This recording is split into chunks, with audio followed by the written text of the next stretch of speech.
Holbrook Travel is pleased to bring you this webinar today, an introduction to the popular nature app and citizen science project, iNaturalist. We'll be discussing what iNaturalist is, how to use it, and some of the different features and functions that it offers, and even how your observations can help scientists that are doing research around the world. So it's a very, very cool tool. We'll also be looking at a case study from Costa Rica so that you can see a real life example of how this works and how it can be used in the field, whether that's in another country or in your own backyard or neighborhood. So we're joined today by Dr.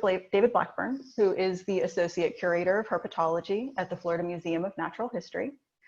In his role at the Florida Museum, Dave oversees the research and curation of the museum's scientific collection of amphibians and reptiles, which is among the top 10 of such collections in the US. And is the largest in the southeastern United States, so pretty impressive. To date, he has described 24 new species of frogs from Africa, South America, and Asia. And Dave's work has been featured in the New York Times, National Geographic, the Science Magazine, and the children's book, When Lunch Fights Back by Rebecca Johnson, and Christopher Kemp's recent book, The Lost Species. Dave has also helped lead and facilitate the Florida Museum's Summer Family Camp at Selva Verde Lodge in Costa Rica the past 2 summers, and we'll be actually using that as our case study a little bit later in the presentation. We're also joined by Andrea Holbrook from Holbrook Travel. Andrea is the president and CEO of Holbrook Travel, and she also serves on the boards of Selva Verde Lodge and Rainforest Reserve in Costa Rica, the Sarapiquí Conservation Learning Center, and the Center for Responsible Travel, or CREST. She's also been working with the Florida Museum for over 15 years, and so we'll let our panelists talk a little bit more about that relationship. And we're really thankful to have our panelists and all of you joining us today. So with that, I'll turn it over to Dave. Welcome, thank you for joining us today. Thank you. Thanks everyone for participating. I realize that this is a time when all of us are mostly stuck at home, and I'm browsing through the attendees list. I feel like, you know, it is desperate if you're really that excited to listen to me for an hour. I know we're all in desperate straits, but hopefully what I'll talk about will be useful, even if you're stuck at home in your backyards right now, or if, you know, for future travels and plans like that. So what I'm going to do is screen share some slides, tell you a little bit about my lab and the work that we do, some about the recent family rainforest trip we've been doing with Holbrook Travel and plan to keep doing in the future. And then some introduction to iNaturalist, which is a great online platform for sharing your observations with each other and also with scientists, which is actually really neat, and giving a few demonstrations of how to do that.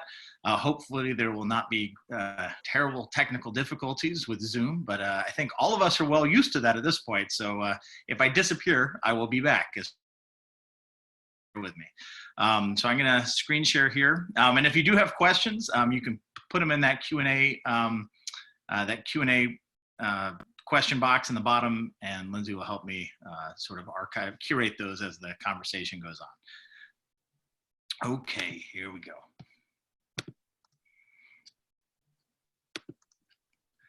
So what you should see is a picture of a fat green frog.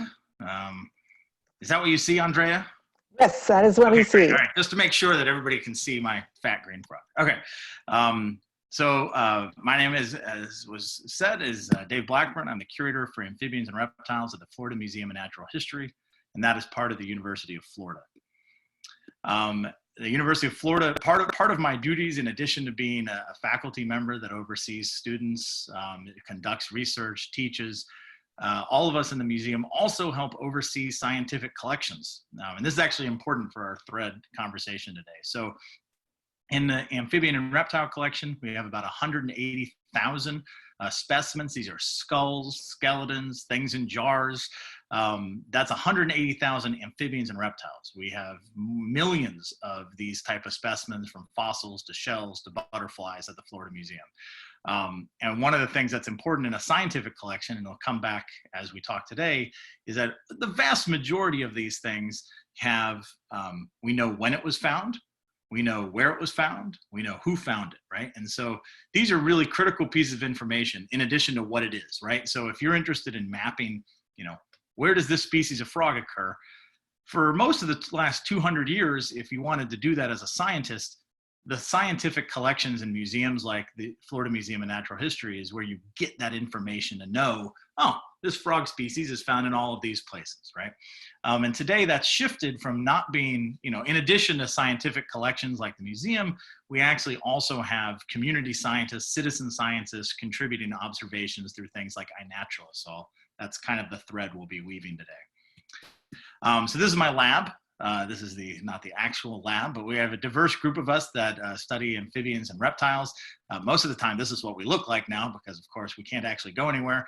But we actually, even though this is happening, the pandemic has restricted our ability to be in the lab. We actually continue on with teaching, with research, just virtually. And so we're continuing to do a lot of the things we normally would do, to a lesser extent, though, in the lab.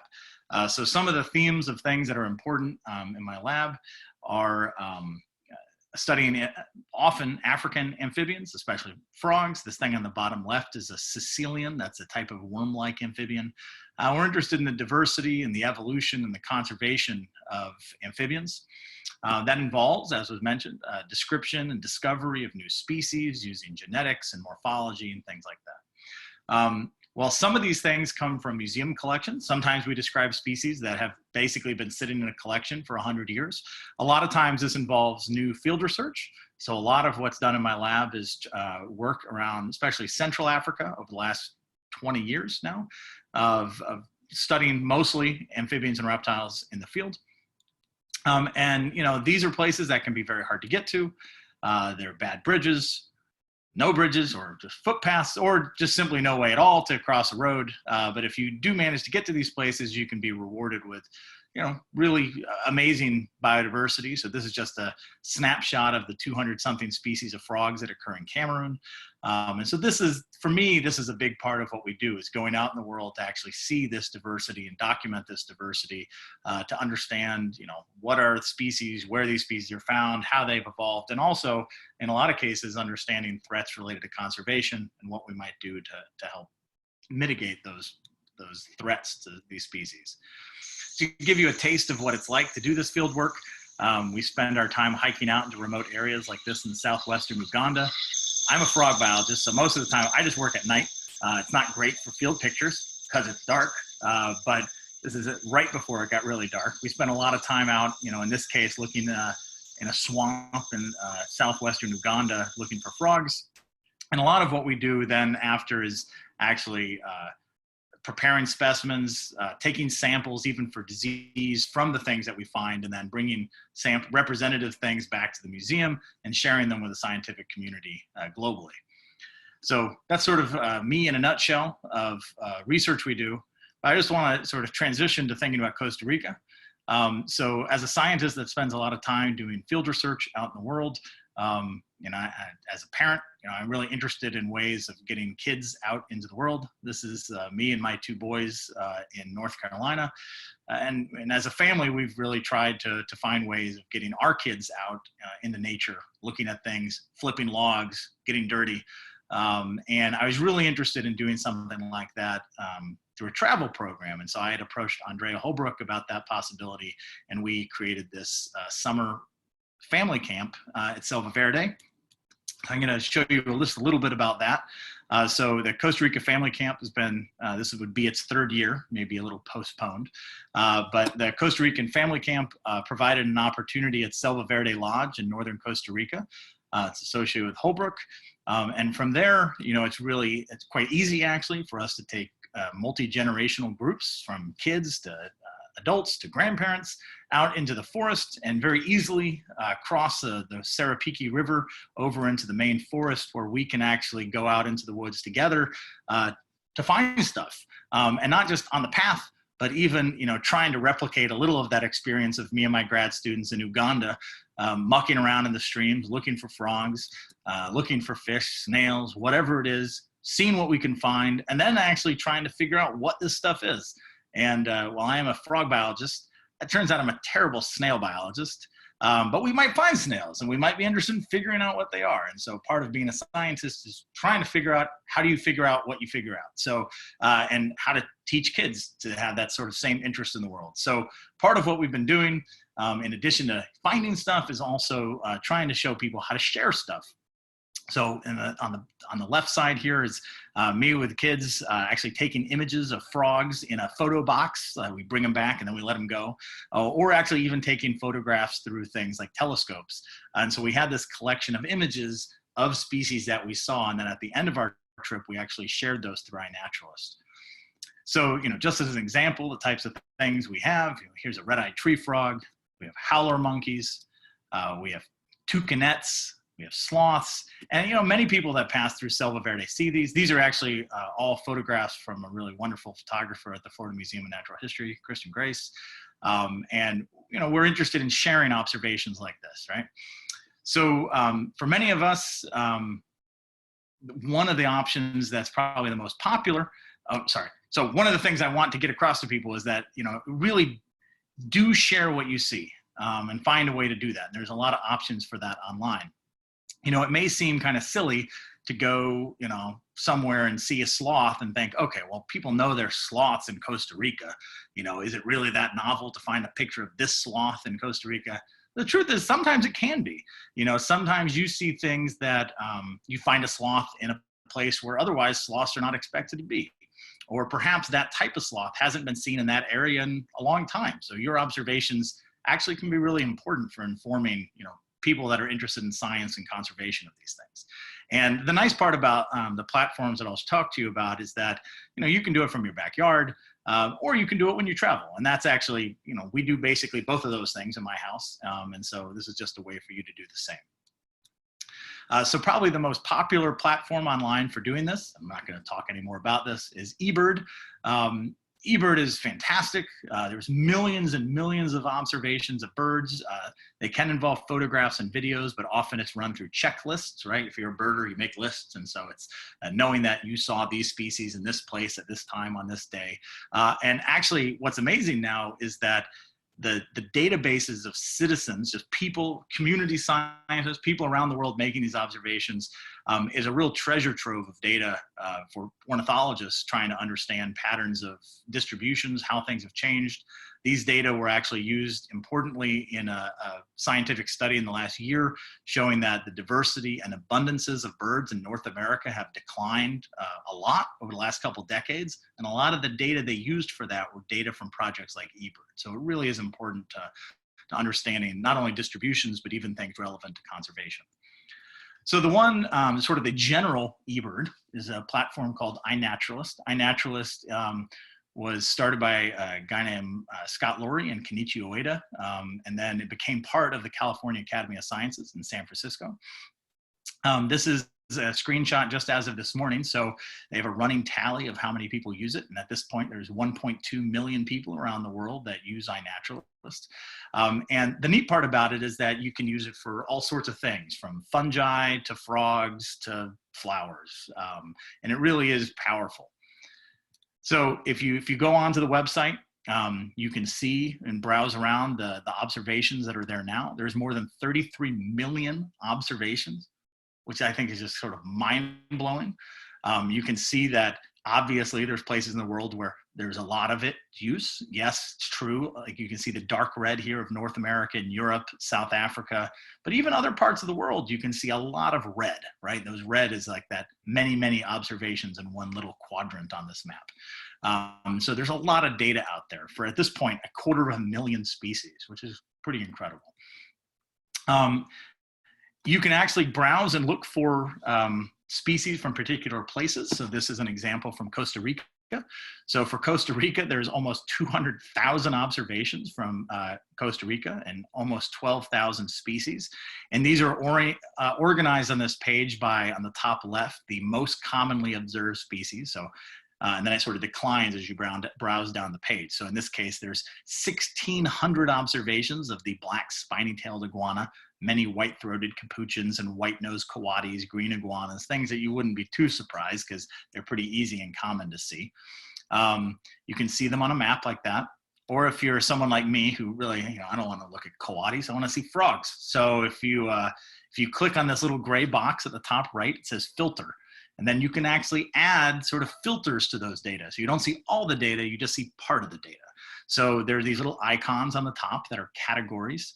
The one that's in green on the screen right now is the frog icon. So I just click that, and then suddenly I only see all the observations from Costa Rica for frogs. Because if I go to Costa Rica, I would love a list of the frogs that I might see. So here we go. Again, no surprise, strawberry poison dart frogs are everywhere in Costa Rica. But as you browse down this list, you start seeing a lot of rare things. And sometimes there's things that people have only seen once. That's actually just like in real life with science. There are species we've only ever seen one time. And so you get a sense of the rarity of these species from these data that people are posting online. You might click on a particular species. So this is a case of, I thought, a particularly cool one. I have not seen this in Costa Rica, but would love to. These are gladiator frogs. So you can find out about gladiator frogs. So there's images of them. You can see many images, basically all the images that are in iNaturalist for gladiator frogs.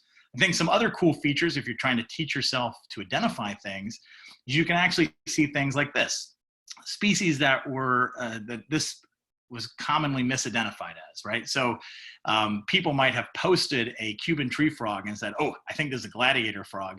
And then someone down the line, and I'll show you how this happens, actually looked at it and said, no, that's not a gladiator frog, that's a Cuban tree frog. And then a couple of people probably all together said, yeah, that's just a Cuban tree frog, right? So the neat part is iNaturalist actually saves that information, and it helps you, I think, learn better, because you think, you can actually see all these other things that it might be commonly misidentified as, and it helps you in your identification skills over time. You can see a map of, something like a gladiator frog. All those red dots on there are iNaturalist observations. These other green and yellow shapes are actually information from scientific outlets about the sort of the range and distribution of these species. So you can see the observations in the context of sort of the, quote, accepted geographic distribution of this. One of the things that, to me as a scientist, is the most exciting part of iNaturalist is this. And so if the observations that people make that are really high quality, they can become what iNaturalist's term is research grade.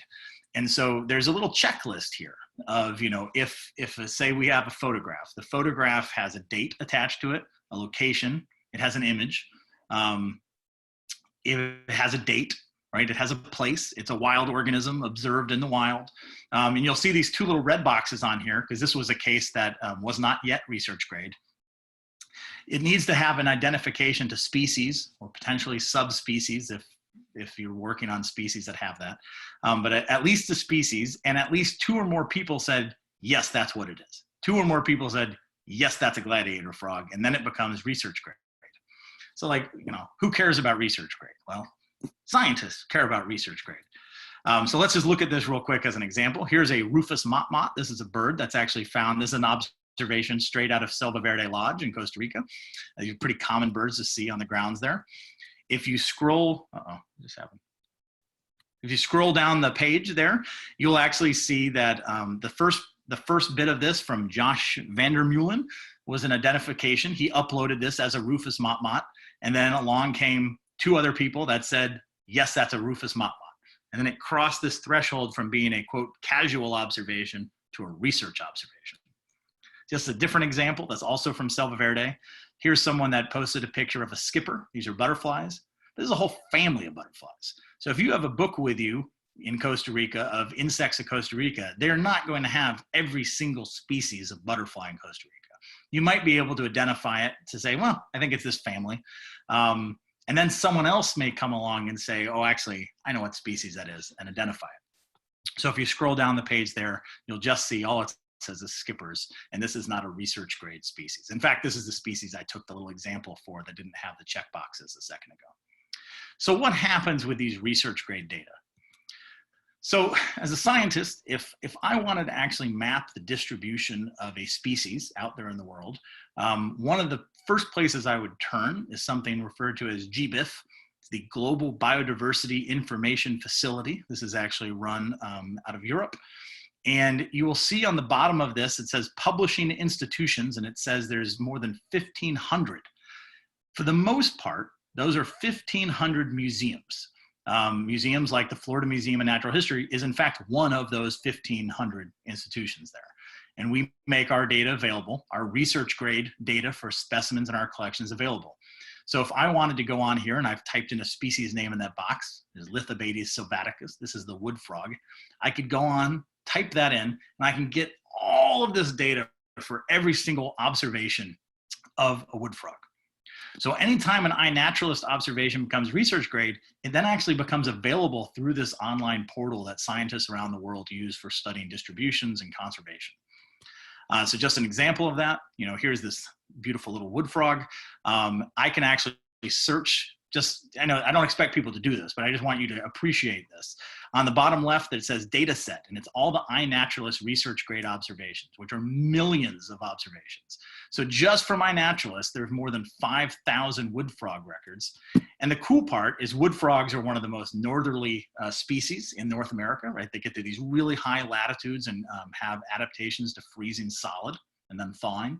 And you can see this in the map, which is really cool. You can see these really extreme north records that people, just potentially people out on a hike, taking pictures of wood frogs, have actually recorded wood frogs in these really crazy northerly latitudes.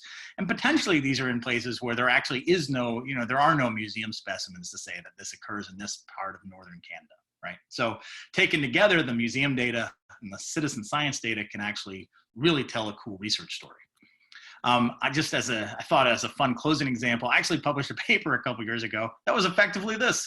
This is a poorly known frog in Central Africa, and the frogs in A and D are actually pictures taken by birders who were just out on a morning walk. They took a picture of a weird blue frog, and this whole scientific paper came about because someone sent me A, which is admittedly not in focus, but is a very distinctive looking frog. This remains the only record of this species in Uganda, which is pretty cool. And then we can take those data, and the little red on the map on the right, the red part is all the predicted distribution. So we can sort of take the museum specimen data, observations that are just happenstance from birders, and actually make models about where we predict this species might occur, and if it's in protected areas, where might we find it, things like that. So we can really take those data and actually do very cool things with them. So I think it's really valuable to contribute these. So I'm going to stop my screen share if I can figure out how to do that real quick. Great, okay. And I'm actually going to do a different screen share real quick. So what I showed you as screenshots a second ago, those are screenshots that come from the web, obviously, right, or websites. But for me, most of the time, actually, a lot of the time when I use iNaturalist, I use it on my phone. And iNaturalist has a really solid app. And so I'm just going to show you a little bit of what it looks like, especially for taking a picture of something and then uploading it, or finding stuff that's like nearby you on your phone. So what I'm going to do here, and bear with me, I actually recorded a screen of my phone that I'm going to share to you. So hopefully this works, because I think it helps to actually see it in real time. Let's see if this works. Alrighty. So what hopefully you see is a list of species, and it should say 33 million at the top of it. Right? Yep, it does. Okay, cool, great. Just making sure that we're looking at the right thing together before I start. So this is, the normal iNaturalist window to look at observations here. And you can explore these observations. And so one of the things that I'm going to do here is just going to say my location. So it uses the GPS on my phone, right, to find me, and then start showing me a list. No surprise, I live in Gainesville, Florida. The most commonly observed thing are alligators. But we can see all of these observations. These are all of the observations around Gainesville, Florida, right? I can zoom in farther and farther. Find my little blue dot is me in the neighborhood of Gainesville where I live. And you can see all these points. And then what I'm going to do, I'm just going to pause this real quick. At the top, you see something that says search map area. So what this will do is it'll actually redo the search, the list that had 33 million things. That's the entire world, right? I don't want all that. I just love to know, like, what are the lists of things that live by my house, right? So I can zoom in on this little map, and then I can just redo the search for anything that's inside that box. And so that's what I'm going to do. It searches basically, this is my neighborhood. And the cool part here is like, here's 230 species that are basically within 2 miles of my house that have been put on iNaturalist, which is really extremely cool. You know, and going through, you'll see kind of things that might make sense, like brown anoles. There's a lot of brown lizards in Gainesville. But maybe I wanted to see the reptiles, right? And I could look for the reptiles that are basically just by my house. So here is again, you know, makes sense. It's a lot of the common things like black racers, garter snakes. I was actually supposed to go to Italy on vacation this summer. So in honor of that, let's look somewhere else. So this is Florence. I actually do this a lot as a biologist when I'm planning to go somewhere else in the world and I want to know what I might see.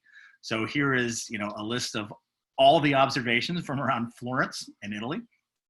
And, you know, there's almost 1,800 species that have been recorded around Florence. And of course, I don't really care about rock pigeons, which are the most observed ones there. But I do care about amphibians. And so one thing I might do is click that little filter button. I'm going to go back. If you look right here at the top right, there's these little gray bars, right? And you can hit that. And then you can actually select some options. So I'm going to do that. And I'm going to select this little blue one in the middle is the frog on the top. So I only want to see the amphibian records. And I'll actually take the casual grade ones too, not just the research grade ones. And I will filter now.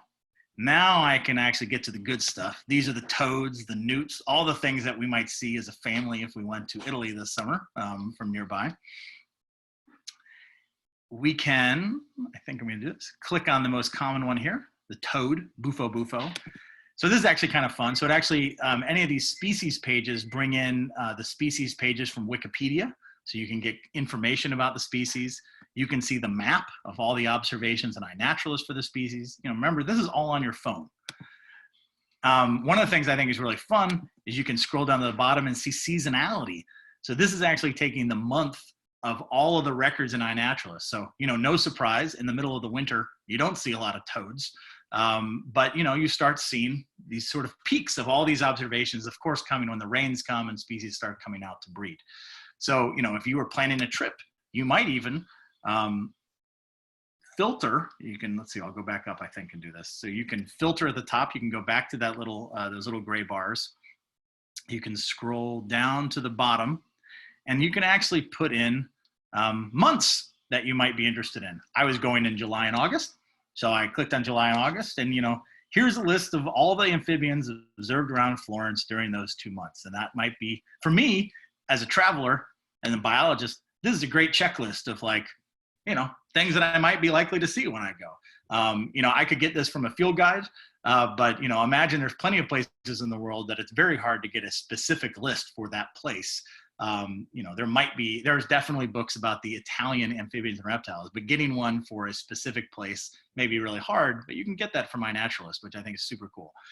So I'm going to stop that. I'm going to show you one other one real quick before we have questions. Let's see. Sorry, I have too many Zoom windows now open on my computer. Let me just make sure I know where I am. Okay, great. All right. Actually, two more, but they're really quick. So let's see. Here it is. I'm on my phone.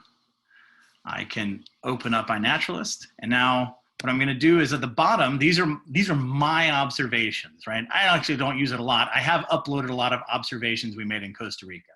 But at the bottom right, you see a little green plus button. So if we click on that little plus button, I can say, I can take a photo, like straight up, I can just take a photo of that lizard on my sidewalk on my phone, or I can choose an image. In this case, I'm just choosing an image that's already on my phone. So I'm going to use this little nice green frog.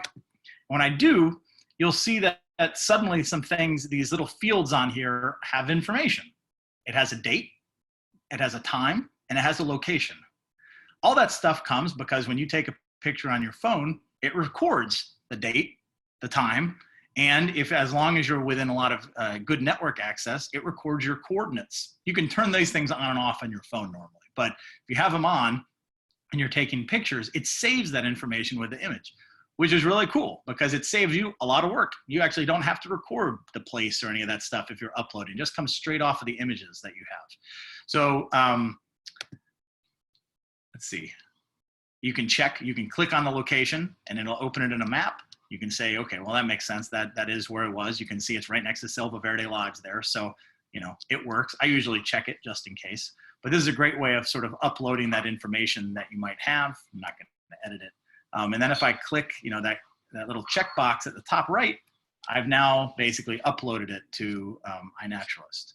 So I'm going to show you one more because it has a feature in iNaturalist that I really want people to see. Sorry, let me see. Give me 1 second. This is the last thing before questions. Okay, let's see. It is this one. Okay.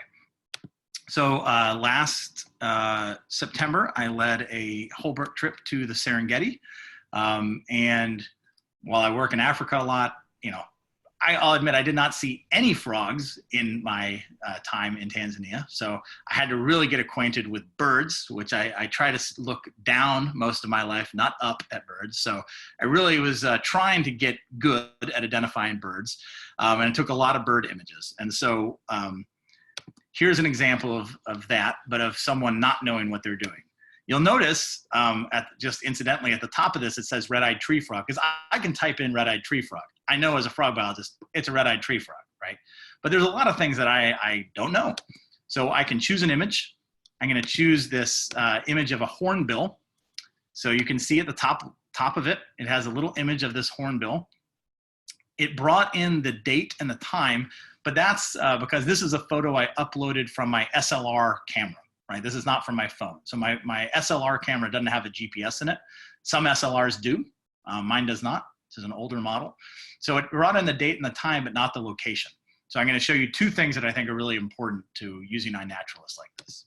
So first, location. You can click on location here, and it gives you a map. And you can basically drive on the map to where you think the location was from. So I'm trying to find the spot in the Serengeti as I'm doing this. So I keep going to the west here. And of course, this is actually near a place, near a camp where we stayed. It was called Ngata Migration Camp. So there it is. It's in Google Maps. So it comes up as a point, kind of zoomed out just to double check that it looked about where I remembered it being. And yes, okay, we're going to go with it. So I'm going to retype it in. Ngata Migration Camp. That seemed good to me. So I've got that point in there. Okay, now here's the next critical phase, and this is the impress your friends phase of iNaturalist right now. I do this to wow children at baseball fields that find weird bugs, and they're like, "What is this?" This is what I do. So I upload a picture here. This is just like this hornbill, and then I click on this top. What did you see? Now you could type in it's a type of hornbill if you wanted to.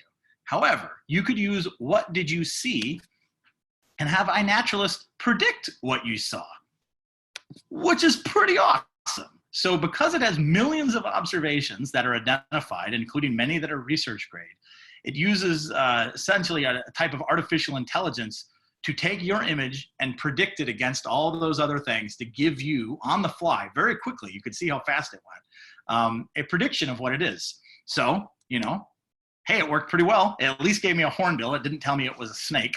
And if you look, there's a number of different types of hornbills. And so one of the features on this screen that's pretty cool are these two arrows that are going different directions. And that's the compare button.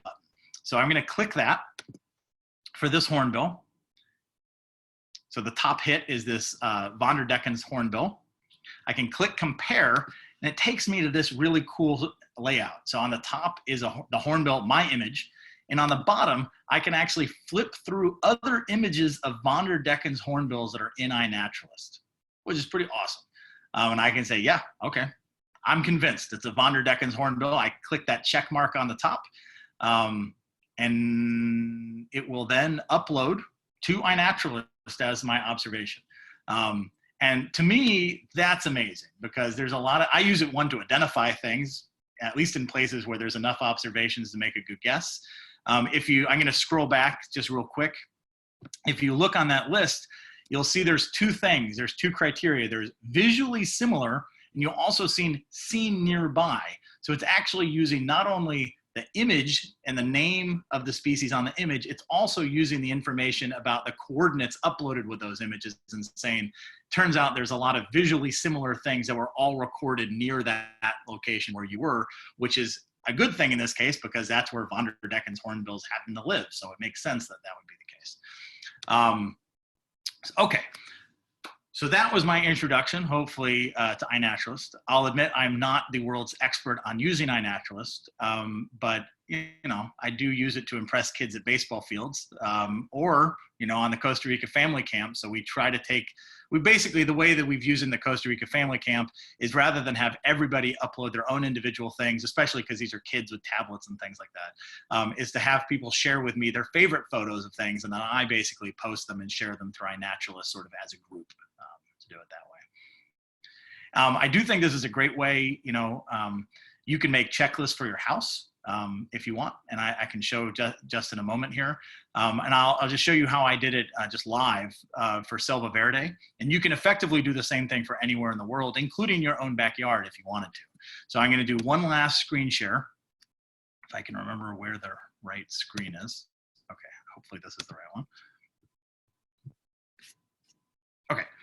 So I'm in iNaturalist. This is live on the internet, and I've typed in Selva Verde, and you'll see two different things come up. One is a point of interest, and the other is a project. So first, I'm going to show you what the point of interest is.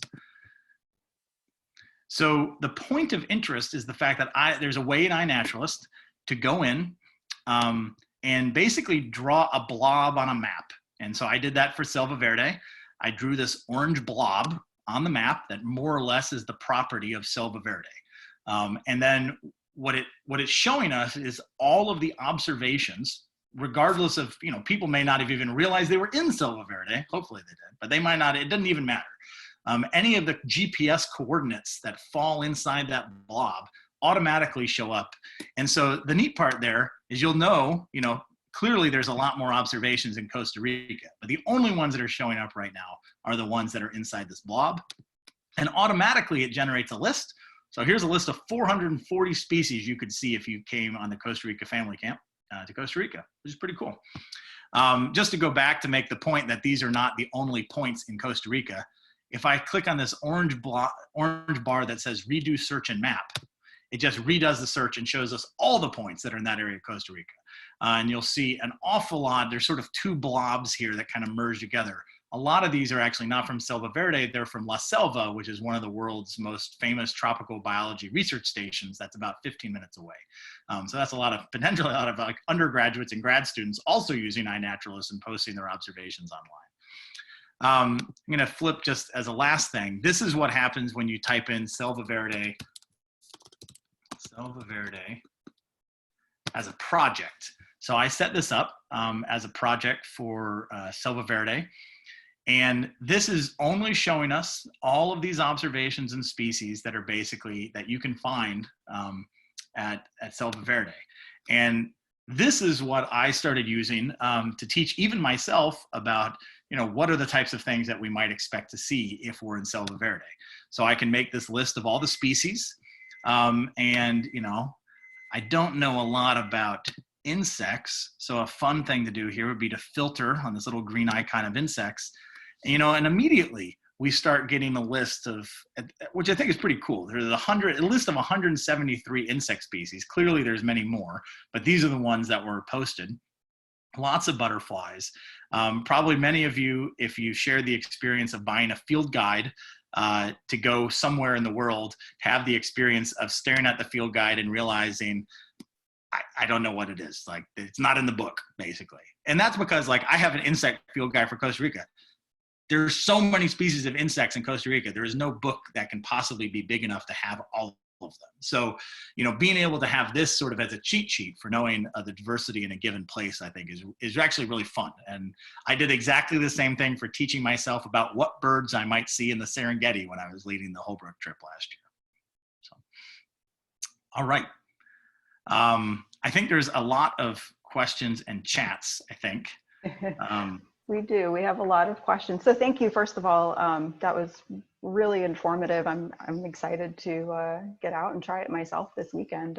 But I'm not personally on iNaturalist, but it was a very approachable introduction. I feel like I could try it out. So we do have a lot of questions, and so some of the questions that we've received are about the differences between the online web version versus the app, and also which version of the app you're using. And are there differences in terms of the functionality between the two, or what capabilities you can do on either one? To my knowledge, yeah, so actually it's a great question. There may be cases in which my app may be a little out of date. I don't know. But for the most part, a lot of the functionality is pretty similar, although I think in general there may be a little more functionality in the web browser. It's just, it's easier to see all those filter options of, if you really wanted to only look for frogs in July that were recorded as adults, it's way easier to select those options in the web browser really than it is on the phone. So there are some differences there. I was just looking through the list. One of the things you'll notice if you're on your phone is that you really basically only add an observation at a time on your phone. Like, it is not really possible to upload like dozens of observations all at the same time, right? You're doing it one at a time.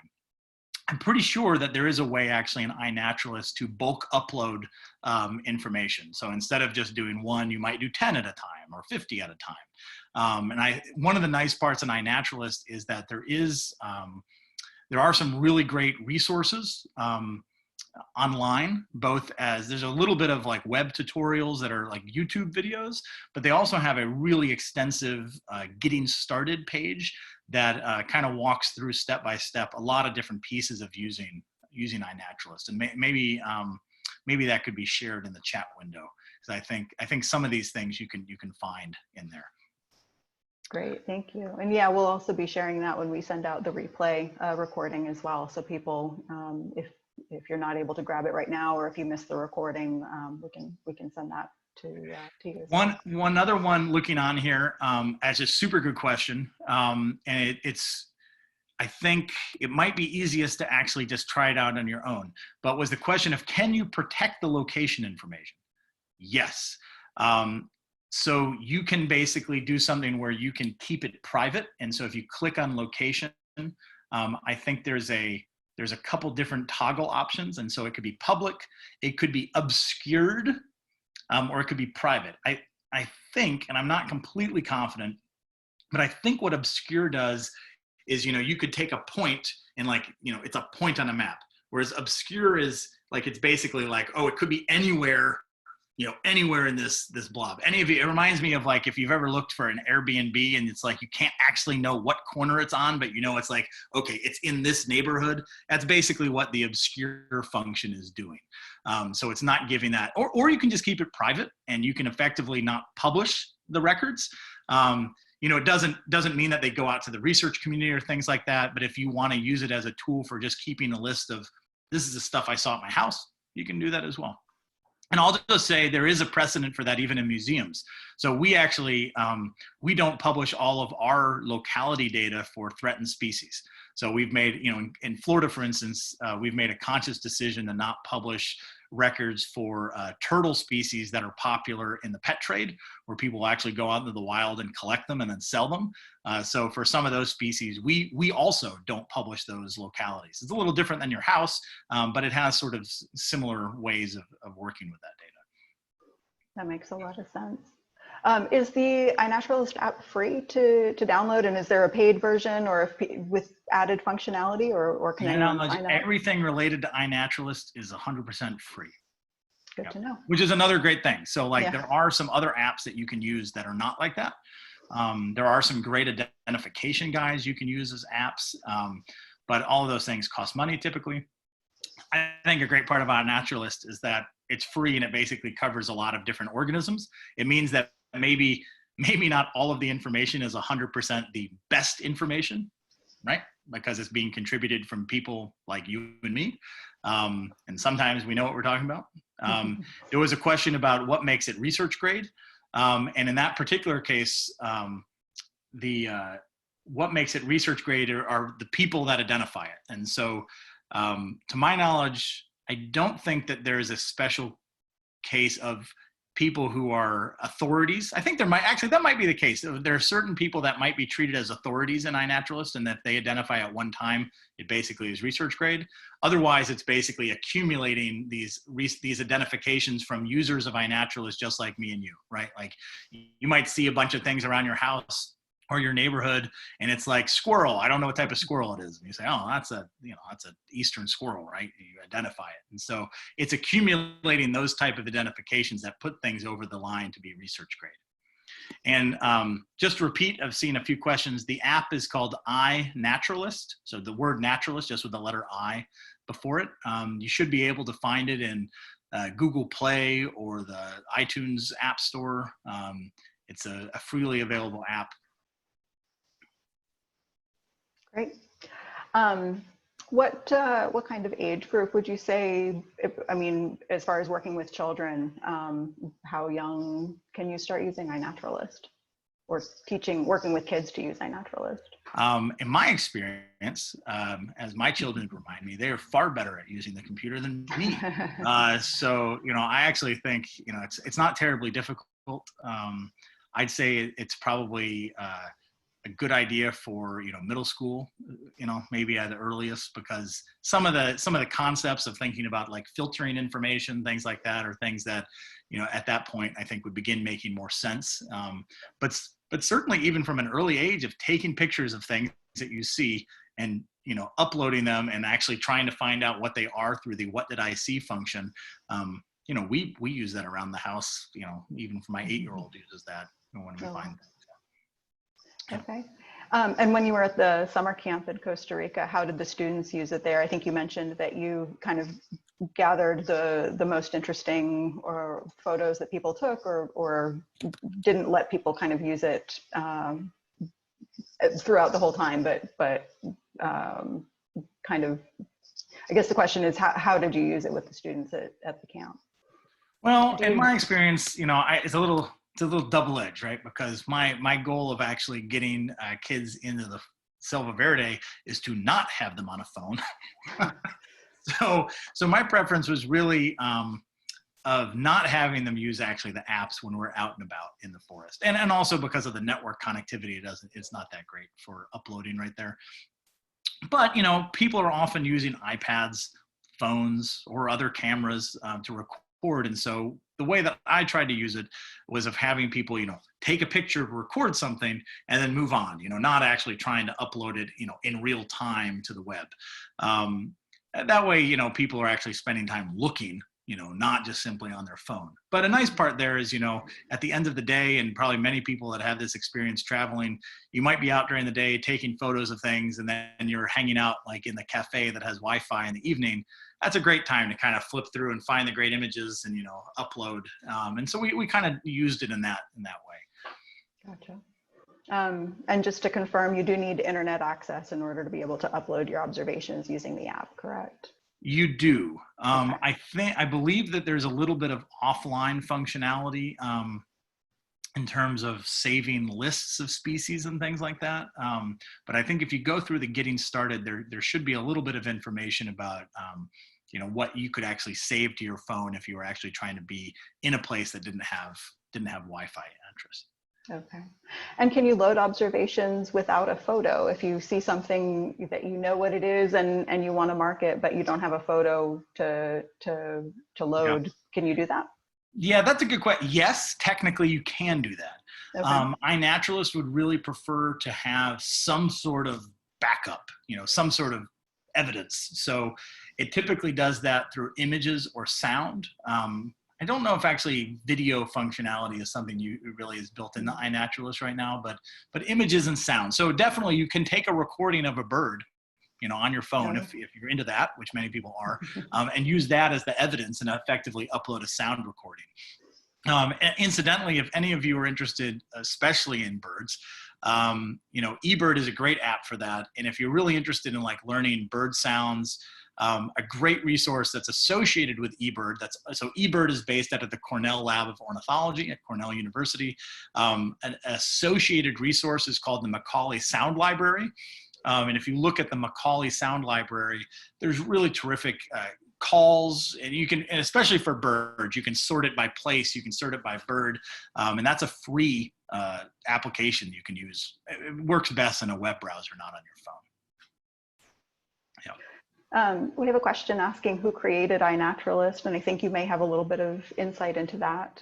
Can you talk about how you got familiar with iNaturalist? Yeah, so iNaturalist was originally the brainchild of a guy named Scott Laurie and Kenichi Ueda. So Scott and Kenichi, I've interacted with for a long time now, sort of when they were getting iNaturalist off the ground. And the vision was to sort of have a generalized version that anybody could upload observations, just like you might in eBird.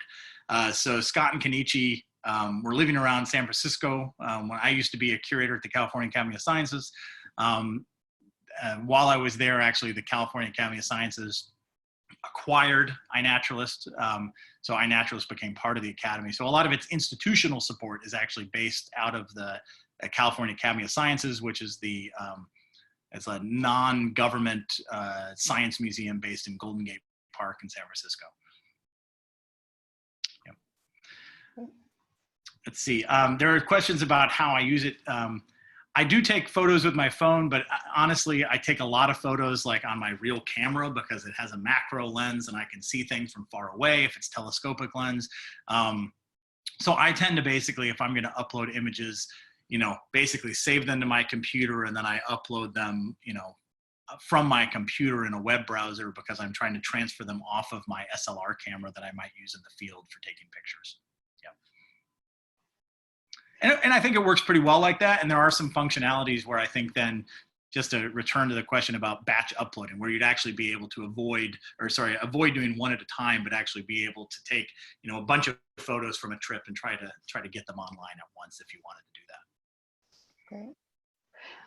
Do you use iNaturalist both personally and professionally? And is there a difference in the way that you use it if you're using it from a professional sense? Yeah, I would say actually, yes, I do in different ways. So personally, as I've already said, I use it to find out what stuff is in my backyard that I don't know about. Professionally, I probably upload observations a lot less, just simply because so much of the work that we do relates to specimens. So I'm very focused on, museums and museum collections professionally. However, I would actually use those observations that iNaturalist publish as research grade for understanding the distributions of species. And so I think those can be really valuable for scientific questions, and I would use that professionally. There's a question on here about sort of negative use of data like this. It's the same is true for museum specimens as well. And so there are cases where I think it is a good idea to obscure locations, especially for sensitive species, rare species. We have tried to do that, as I said, from some museum specimens. Should you avoid posting those? Well, I don't know. I think you can avoid, here's an in-between, and this is actually something we try to do too. I think it's good to post them, but if you're really concerned about a species, say it's a really sensitive species, you worry about it being exploited in illegal trade of wildlife, I actually find it useful to post them and to obscure just completely or make private even the coordinates so people can't see where it's from. But the nice part is that if you're out there and it's posted, I can find you, right? Like I can find you having posted that thing. And as a scientist contacting you, like sending an email from the University of Florida and says, hey, actually we're doing a research project on that rare thing. I'd love to know more about that record. If you hadn't shared it, I would never know it existed. Right. And so I think an in-between there is being able to post it, but then being able to obscure the information about location. And, if there's a researcher that's really excited about that, they have basically a way of finding you because you've shared that information on iNaturalist. That makes a lot of sense. Yeah. Trying to see if there's other quick questions. I do not speak Spanish. I'm very sorry for that. So I would be unable to give a similar one in Spanish. Dave, sorry, did you hear about the City Nature Challenge? I guess there's a sort of bio blitz of some kind going to be happening soon. I think the that City involves? Nature Challenge, if I'm correct, the City Nature Challenge is actually essentially a project via iNaturalist. Okay. I think. Let me double check that. I hear it's April 24th to 27th, and it's going to be, I don't know if it's possible to have Tamberley, over 200 cities worldwide. And maybe Tamberley, if you'd be willing to, I have the web links that you sent through Al's email. We could share that because Dave, you mentioned there were a number of tutorials or like YouTube videos for, oh great. So Dave just posted information here. Yeah, so that's the iNaturalist project. So basically, a lot of these type of initiatives like the City Nature Challenge often use iNaturalist as the tool for actually capturing the information on these, these quote bio blitzes where people go out and observe things in nature. And people can join that project, or they can contribute to other types of projects. And you can actually, a fun thing to kind of do is to browse around, searching through iNaturalist. You can look for projects, and you can see types of data where you could contribute, just like the City Nature Challenge. Cool. And there was one question about creating a project on iNaturalist and how to do that. Yeah. So I think probably the best thing, were you able to share the page that I sent earlier? That was the getting started link by any chance? I have not shared it in the chat, but I will do. Could you please share it in the chat to everybody? Sure. Because I think some of those most detailed questions about making a place or making a project, those are all things that are answerable in that getting started. And rather than kind of walk people through it right here, it's probably easiest to have the interested people look through those resources if you can post that. Sure. And maybe also be useful to post the YouTube video link I sent you as well. Great. Yes. And yes, wonderful. I'm trying to look through. I'm sorry if I haven't gotten to your specific question. I'll ask, is there a chance, because this is just a totally different one, is there a chance that coronavirus could endanger any of the species we've spoken about? Well, in different ways, yes, right? So I would say we have no evidence that frogs can get coronavirus, for instance.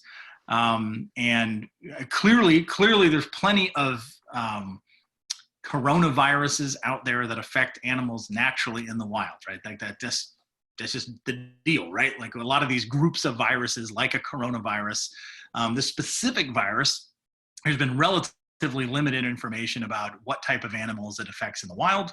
There's some information about it affecting some small and medium-sized mammals. That's part of that story of coronavirus emergence in these animal markets in Wuhan. But I'd actually say, one of the things that is an interesting endangerment to, basically any of these animals around the world is the fact that, rightfully, we're kind of directing a lot of our attention and funding right now towards dealing with the pandemic. But, at the same time, these are opportunities when most of our attention is turned elsewhere of people logging, right? Of people going into these other places to actually threaten some of these habitats, right? When everybody else's attention is turned elsewhere. So I do think it is a time when, while they might not be threatened very directly, it can be threatened indirectly because a lot of conservation initiatives are on hold right now, right? A lot of people are at home, just like us, and not necessarily, out in the forest, doing surveys when people are poaching, right? So there are these sort of indirect consequences that can be happening.